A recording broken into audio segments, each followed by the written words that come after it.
Suriye Türkmen Divanı 2019 yılında kuruldu. 2020 yılında misafirlerini kabul etmeye başladı. Türkmen Divanı'nın kuruluş amacı Türkmenlere hizmet vermektir. Zaten isminden belli Türkmen Divanı. Türkmenlerin küslerini barıştırmaktır. Türkmenlerin aralarında hilaf, anlaşmazlık olduğunda buraya gelip 3-5 akil kişiler bunun hilafları çözüp bir arada bulundurmaktır. Türkmenlerin yeni Suriye'ye geleceğinde planının yapılabileceği bir divandır. Türkmen bir kabiledir. Bu kabilenin 24 boyu var. Bu 24 boyunun istisnasız hepsi faydalanacaktır evvelallah. Türkmen Divanı'nın kuruluş amacı, Türkmen Divanı adından da anlayacağımız gibi Türkmenlere hizmet, kısacası hizmet verecek, her türlü hizmeti verecek, küsleri barıştıracak, bayramlaşma programımız olacak. Biz burada Türkmenler ayrı bir yerde yaşamıyoruz. Etrafımızda bir sürü aşiretler var, Arap aşiretleri var, çeşitli isimlerle Arap aşiretleri var.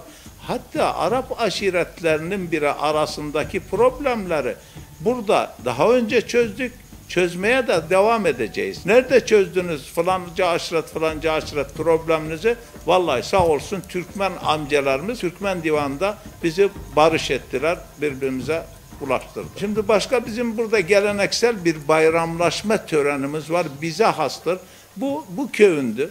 Biz bayramın ilk günü kendi evimizde bayramlaşırdık. 1940'larda 50'lerde ikinci gün bayramlaşma köy odalarında olurdu. Baş rejimi gelip de o köy kültürünü sildikten sonra o kültür neredeyse kalmadı. Şimdi biz bunu tekrar burada canlandırdık. Her bayramlarımızı ilk günü ailemizle, çocuklarımızla, birinci derece akrabamızla bayramlaştıktan sonra bütün köy gelir, burada bir bayramlaşma faaliyeti yapar. Dışarıdan gelen aşiretleri bile benimle bayramlaşmaya geliyor, bu divanda ağırlıyoruz biz. Şimdi Türkmen Divanı'nın hedefi Türkmenleri her zaman bir tutmak, Türkmen acısına melhem olmaktır.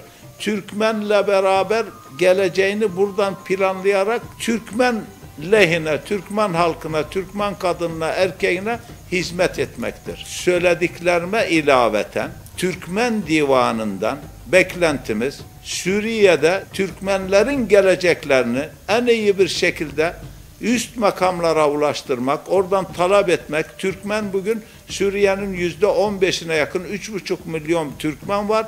Bunların gelecek Suriye'de, devlette, bakanlıklarda haklarını aramak, gezmek, alabilmektir. Hedefimiz budur.